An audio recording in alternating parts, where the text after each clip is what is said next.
يا هلا والله بالشباب وحياكم الله. شلونكم؟ ان شاء الله تكونون بخير، ورجعنا لكم بحلقة جديدة وفيديو جديد.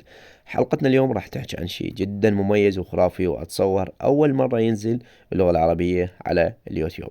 هذا التطبيق راح يكون بمميزات عدة، واتصور انه اول قناة ترفع على اليوتيوب عربية اللي هي قناتنا.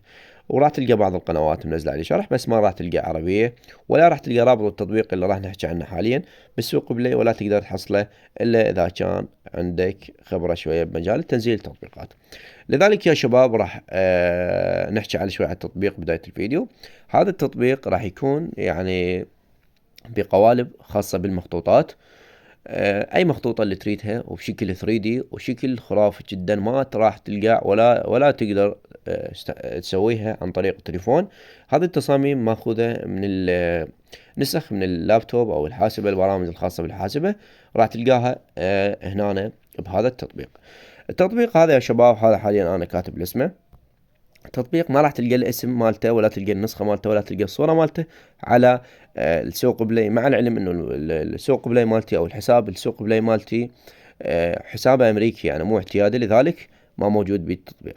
وحتى لو لقيته انه راح يقول لك لا يتوفر مع اصدار جهازك، ولا راح يقول لك غير متوفر في بلدك. لذلك يا شباب راح اخلي لك الرابط مالته بالوصف الفيديو او قناتي على التليجرام.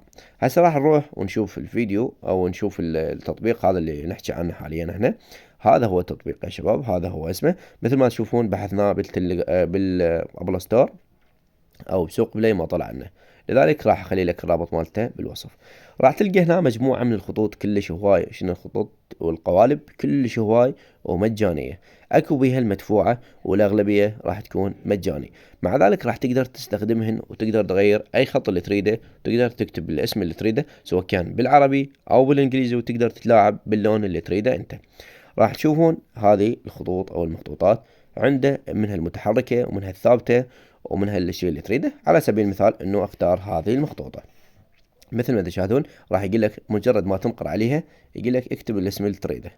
هسه حاليا اكتب الاسم، احذف الاسم السابق، خلي اكتب اسم كريم بس. مجرد ما بس كتبت الاسم راح تطلع لك مجموعة من الخطوط كل شوية تقدر تستخدمها. مع ذلك راح تستخدم تلقى الخطوط، وايضا النص بالاسفل ايضا تقدر تغيره بالاسم اللي تريده، ايضا ما تسمي كريم او بالاسم اللي انت تريده. ومثل ما راح تشوفون طلع لك بالخط اللي انت ردته والكتابة اللي ردتها انت. كذلك تنطي سيف، بعد ما انطيته سيف تقول لك بوست او فيديو، تقدر تنطيه الى تريده فيديو او تريده بوست انت بكيفك، بس تنطيه سيف راح ينحفظ يمك بدون مشاكل، مباشرة ينحفظ يمك. هذه الخطوة جدا بسيطة يعني، وراح تلقى بيه عدة خطوط وعدة مميزات راح تشوفهن على. وكذلك تقدر تستخدم الأحرف، أي حرف اللي تريده أنت، وهذه الخطوط أو هذه القوالب راح تشوفها قدامك. كذلك تقدر تتلاعب بالصور، الصورة اللي تريدها أنت أو الحرف اللي تريده تكتبه. هسه هم مخلين كي، أنا أكتب أم، راح أكتب كي مثل ما راح تشوف. هذه أنت تقدر تستخدمها كواجهة تصميم، كواجهة محل، ككذا. أنت راح تحذف الأسماء كريم. كذلك تقدر تتلاعب بالأماكن اللي موجودة بها الخطوط، سواء كانت الأحرف الكبيرة أو الصغيرة. وكذلك تقدر تتلاعب بالصور اللي موجودة. هسه مثل ما تشاهدون راح يقول لك اكو بيهن برو، اكو بيهن مجاني. وكذلك تقدر تتلاعب بالألوان، وكذلك تقدر تخلي صور الخاص بيك، وكذلك تقدر تستخدم كل شيء اللي تريده انت. وكذلك الحفظ مالته راح يكون على الفيديو او عن طريق الصورة. مثل ما تشاهدون راح تلقون خطوط عدة، وتلقى اشكال خرافية ومجانية. مثل ما قلت لك اغلبية تلقاهن مجاني. حاليا شوف هذا برو، انت تقدر تتعدل على البرو بس تاخذ له سكرين ما بيحفظ. فانا ما انصح لك ولا انصحك انه تستخدم. هسه هذه نسخة البرو يعني هم ادخل عليه نفس الشكل الاعتيادي، مجرد ما ادخل عليها واعطي بالاعدادات وغير الاسم، بعدها اسوي تسجيل للشاشة او اسوي سكرين شوت للشاشة، واقدر اتلاعب بها حسب الشيء اللي اني اريده.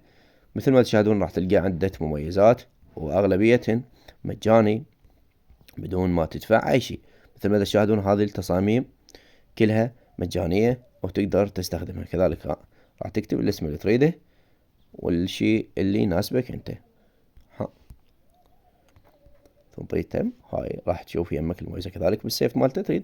تريده بوست، تريده صورة، تريده بوستر، عفوا تريده صورة وتريده فيديو.